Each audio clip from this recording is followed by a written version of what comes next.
Assalamualaikum warahmatullahi wabarakatuh. Halo anak-anak, berjumpa kembali dengan saya Faisal Fibrianto dalam Virito Channel, channelnya video pembelajaran.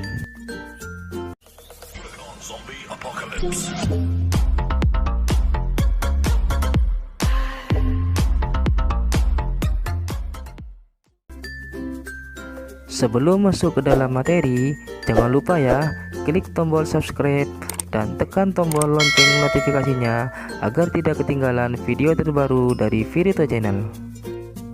Sebelum memulai pembelajaran, kita berdoa dulu yuk agar kita mendapat keberkahan. Bismillahirrahmanirrahim.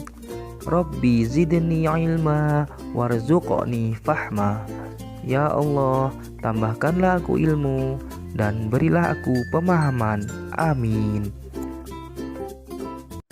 Pada video pembelajaran kali ini, kita akan membahas tentang pembelajaran yang kedua, yakni asyik bisa membaca Al-Quran. Namun, sebelum kita masuk ke dalam pembelajarannya lebih jauh, kita amati gambar dulu yuk. Dari kedua gambar tersebut, kira-kira apa yang dilakukan orang-orang tersebut? Ya, benar. Orang-orang dalam gambar tersebut sedang membaca Al-Quran. Al-Quran adalah kitab suci umat Islam. Al-Quran adalah kitab yang diwahyukan oleh Allah Subhanahu wa taala kepada nabi kita, Nabi Muhammad SAW. Surah-surah Al-Quran diturunkan bertahap lewat perantara malaikat Jibril. Sebagai seorang muslim, kita harus membaca dan memahami maknanya, juga berusaha menghafalkannya loh ya. Pahala membaca Al-Quran sangatlah banyak. Setiap satu huruf dilipat gandakan menjadi 10 kebaikan. Sudahkah kalian belajar membaca Al-Quran di rumah? Sekarang kita masuk ke subbab yang pertama, yakni melafalkan surat An-Nas. Namun sebelum kita masuk ke dalam melafalkan surat An-Nas, kita tepuk tangan Islami dulu yuk, yakni tepuk An-Nas. Tepuk An-Nas, nama surat. An-Nas artinya manusia. Jumlahnya 6 ayat. Diturunkan di Mekah. Sekarang kita sudah tahu tepuk An-Nas. Dari tepuk An-Nas yang tadi kita tepuk, kita sudah tahu bahwa surat An-Nas artinya adalah manusia. Surat An-Nas terdiri dari 6 ayat, dan surat An-Nas adalah surat yang ke-114, dan surat An-Nas dinamakan surat Makkiyah. Mengapa dinamakan surat Makkiyah? Ayo, ada yang tahu tidak? Dinamakan surat Makkiyah karena surat An-Nas diturunkan di kota Mekah atau sebelum Nabi Muhammad SAW hijrah ke Madinah.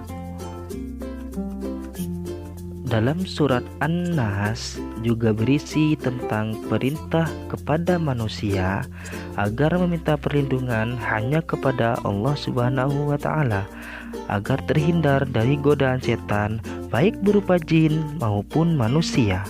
Nabi Muhammad SAW juga menganjurkan agar kita membaca surat An-Nas sebelum tidur. Tujuannya agar terjaga dari gangguan setan selama kita tidur. Sekarang kita baca surat An-Nas bersama-sama yuk.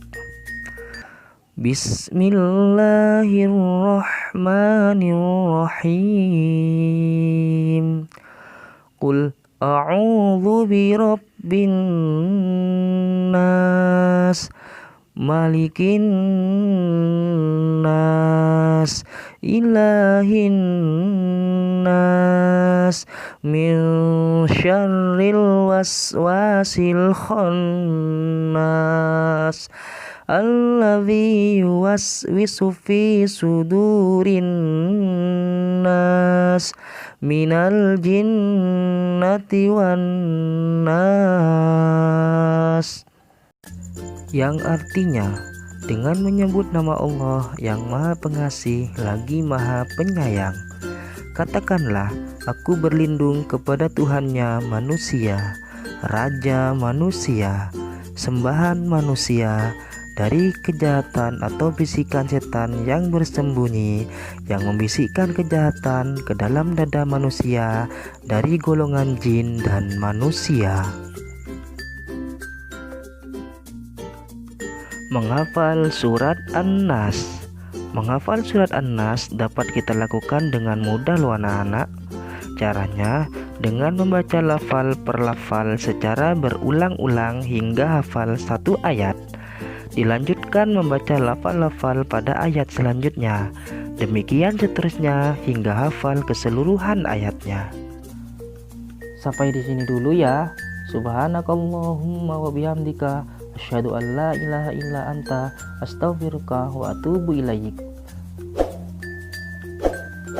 Sampai jumpa. Wassalamualaikum warahmatullahi wabarakatuh.